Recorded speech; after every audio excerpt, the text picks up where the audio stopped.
Hello guys, welcome to another session. In this session, we are going to look into this keyword. So let's jump into the Visual Studio Code to understand this concept. In the previous two sessions, we have learned about how to create object literals. Along with that, we have also seen that how we can add methods within the object literals while creation. Now in this session, we will look into what actually this keyword is and why we need this keyword while working with objects in JavaScript. First, let's understand about the problem, what the problem we have. Suppose that if we are having an array object within this object, for example, this employee is also having the projects which C worked on. So for example, projects, and we can tell that, and it is going to be an array object, and we will tell that project 1 comma project 2. Just for sake of simplicity, I'm keeping two projects, project 2 and here comma. And now what I want to introduce a method which will list down all the projects he worked upon. So I'm going to introduce another function called get projects, and within that we will define the function, and here we need to access the project.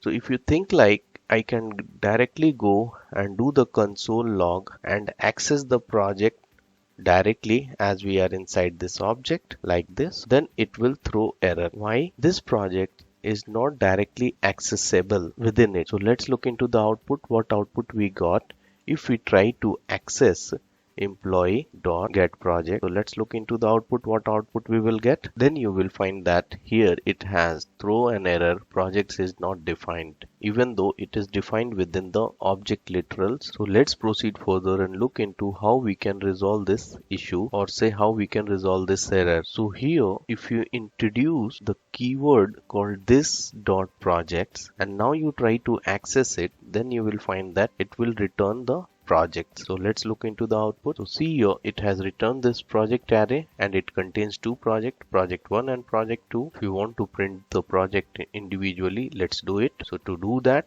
what you need to do, you need to tell that this dot projects and then for each method, and within that we need to design a callback function, and here we need to tell print all the projects. So here we need to specify the project as it is a parameter we need to define to access the project individually. Save it. Here you can take out this s, remove this keyword. So save it. Let's jump into the browser, and here you will find that we have iterated one by one all the projects.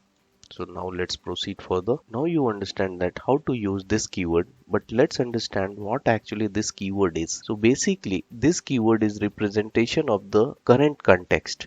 So current context means it is representing this current object, and within the current object it is telling that whatever the object we are having, I want to access projects array. So this keyword is a representation of the current context. Now let's print what actually this object contains. So let's put it into this print object. So what we will do over here, we will tell that console.log, and within that we will print this. Save it, and here we will call print. Now let's jump into the browser to see the output, and here you will find that this has returned us the current context, that is our object which we are printing through this keyword. Now let's proceed further. But if you print this keyword outside of this object, then the context will be changed. How is it so? Let's look into that. If you will write console.log and here you will write this, then what will happen? It will print the context window. So let's look into that. Now you will look into here. It has printed the context is window if we are printing outside of the object. So this keyword context is changing as per the object. So earlier we are printing in the current object, that is our object which we have created, and outside it is printing for window. So now let's proceed further. So now I hope that you understand what actually the significance of this keyword and when to use it and where to use it and how to use it. So if you have any questions, you can drop a message to me. I will answer your question. So on this note, I am stopping over here. See you in the next session. Till then, bye bye, take care.